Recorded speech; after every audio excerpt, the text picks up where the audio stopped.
Thank you Good so afternoon, much. everybody.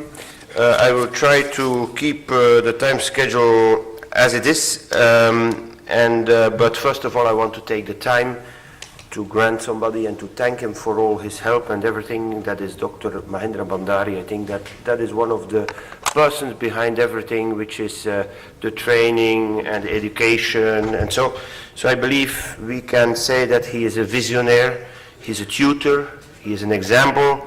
He has always gave us a backup support. He's humble, he's human, and I especially want to thank him personally for all of this. What are the facts today? I believe that the use of robotic surgery has dramatically increased worldwide.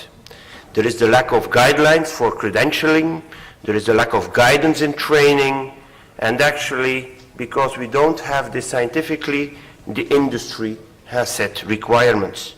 There is what we call the discovery training to learn how the robot works, and for that you get an intuitive certification. And once you have done 20 cases, intuitive tells you now you are a proctor. So I don't think this is the way it should go.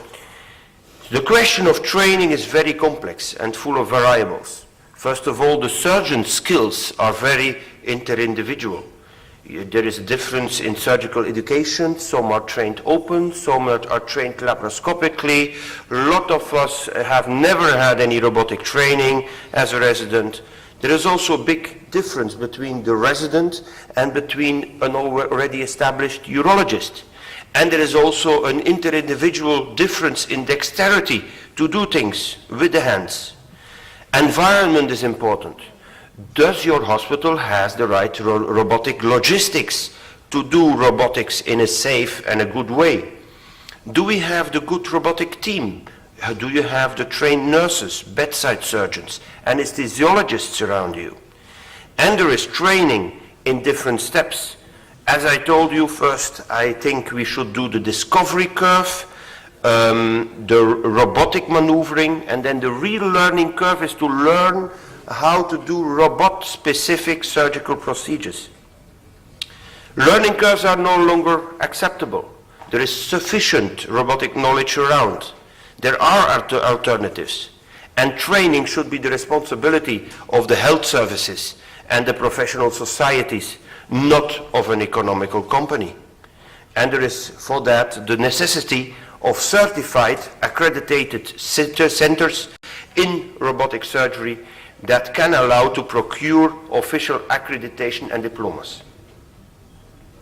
There are two categories of surgeons to give robotic credentialing. First of all, the urological residents who are trained in robotic surgery, but this is of course the talk and the topic of Dr. Jim Peabody.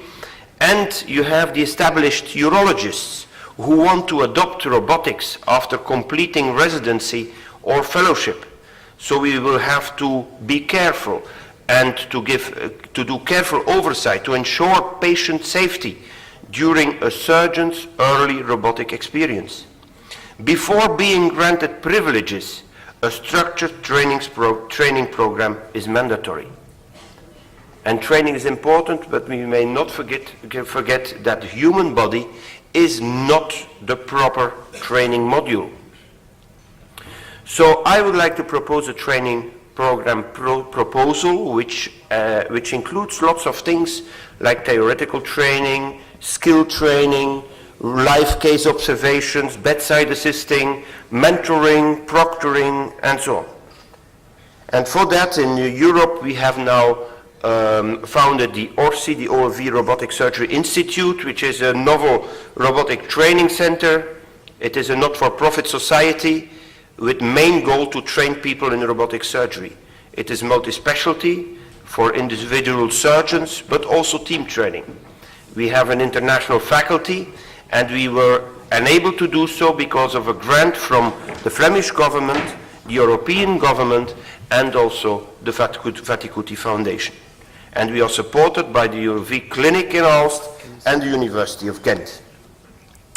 We have an international faculty with top experts in the field to train people, and as facilities we will have 2 simulators and 2 dual console SI systems with Firefly. There are the possibilities of dry lab, wet lab, cadaver training, and there is also a variety of training programs. That's why we have now proposed a EAU, European Association of Urology, in collaboration with the Vaticuti Foundation Network, a 5-day intensive robotic training program, which will include all of these previous items which I already said. Let's have a short look at it. First of all, the theoretical training. Theoretical training, we should know how the tool we are using is working. So we should have knowledge of the basic principles of the technology which is the robot. The next step is that we should know how robotics procedures are done, and we want to teach this step by step, video based, and we want to be very practical in that. So first of all, the knowledge development about the robot. We have to know about to understand robotic technology. We have to know how the device functions. We have to know the basic troubleshooting, the limitations of the system, and also the device parameters. And then we have the specific surgical procedures, where we have to know about patient selection, preoperative preparation, patient positioning, procedural steps, port placement, and so on. Next step is the simulation. So there are different simulators available today, and I believe that robot is perhaps the best surgical procedure where you can train in simulators. So I will not talk further about that because Khurshid Guru will give you more explanation about this later. Next thing is the dry lab. The dry lab is so that I believe that before you kill a pig or an animal to do live training, I think that we should do it in a dry lab. And a very good example is a very cheap training model which is excellent to train. It is, here you see it, it is what I call the Venezuelan chicken. It is just a chicken, but he still has the rectum inside and the stomach.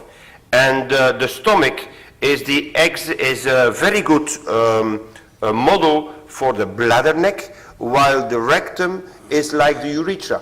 You just put a catheter through the ass of the chicken, and you have the perfect training model to learn people how to do the anastomosis like you would do after a radical prostatectomy. And it costs, I don't know, 2-3 euros for one Venezuelan chicken.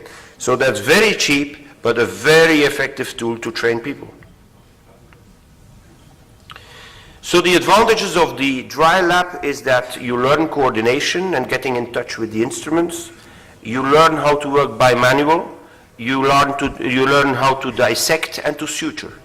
Disadvantages, it's not real life. You cannot have bleeding, and the technical procedures are not always so well reproducible.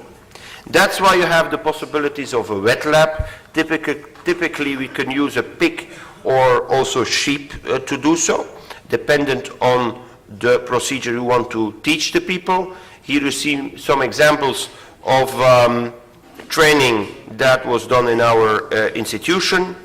So the advantage is that you have a good simulator of procedures, you have good training on surgical skills, and you have a good scientific study model. Disadvantages, it's quite expensive.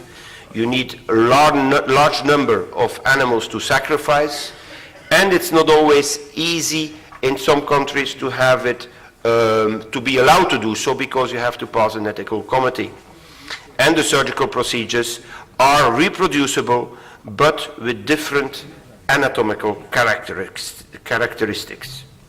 Some say that to learn and to play video games are very good for you to teach robotics.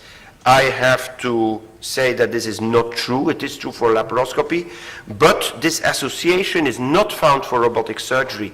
And previous extensive video game experience was even inversely correlated with the ability to learn robotic suturing. And this is probably because we are now again working intuitively, which was not the case with classical laparoscopy.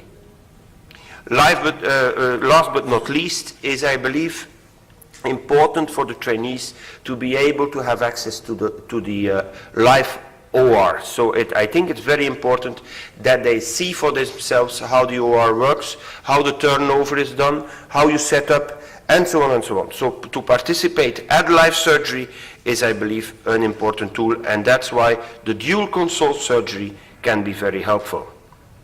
So once you have done the training theoretically and in the lab, the next step is the mentoring and the proctoring. So I believe that ideally, I think that the trainee should first follow a short fellowship at a reference center. And only afterwards, then would come the period of the proctoring at the trainee center with his mentor proctoring the guy he has been following all his different steps he has been done. I don't know, it's not available yet at our place, but the future will perhaps be that we will be able to do tele-mentoring, which will be cheaper and more accessible to more people, that we can really follow online from our seat how the trainee is doing his job and to correct him where necessary. And then the last step is that he can start self-employment. To learn them, we can do it non-modular, and that's the typical thing. You say to the trainee, you can start, and at a certain point of the procedure you say, now you stop and now I will take over. But this is a study done by Dr. Stolzenberg, which I think is very nice. He has made from the radical prostatectomy done laparoscopically, he made it in different steps, which they all got different level of difficulty. And so we should say that some trainee is at this level of experience, for example, number 2, and he can do these different steps. But if he passes through level 3, you will see that what he will be able of doing of the different steps is already much more. So I believe that a modular training is more effective and more fair than the non-modular training. Last but not least, robotics is teamwork. You are dependent of the surgeon on the patient side assistance. There is a new role for assistants and nurses and power to highly influence the outcome of the procedure. And there is the need to communicate differently due to the isolation of the console surgeon. So you should build your team.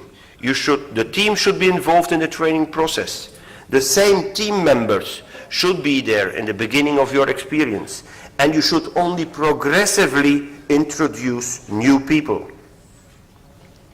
So they should understand the basic principles of robotic system, understand and master the surgical arms, adhere to a strict docking protocol, and they should learn to play with the surgical arms instead of fighting with them. And they should also learn the setup in the OR and coordinate turnovers. So to conclude, I believe robotics is here and is here to stay. The proverb, see one, do one, teach one, is definitely out. It is real teamwork. We should progress as a team through the learning curve, and we should try to master the system through training in dry and wet labs before starting clinical work. To say it for the last with a proverb from Jean de La Fontaine, in the turtle and the hare, la tortue se hâte avec lenteur. Build out progressively your experience. Thank you.